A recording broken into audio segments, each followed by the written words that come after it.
Hey everyone, today I'm going to show you how to chat safely while playing Roblox. Let's get started. Roblox automatically uses a chat filters to block the bad words, personal info, and inappropriate messages. So never worry if you see hashtags. It just means something unsafe got blocked. Then avoid typing your real name, age, phone number, school, or address in the chat. Even if someone asks nicely, don't do it. It's better to be safe. Then, if you're under 13, your account uses Quick Chat, where you can only choose pre written messages. This keeps chatting extra safe.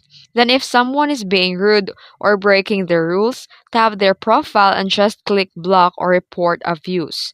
Then, the Roblox will review it right away.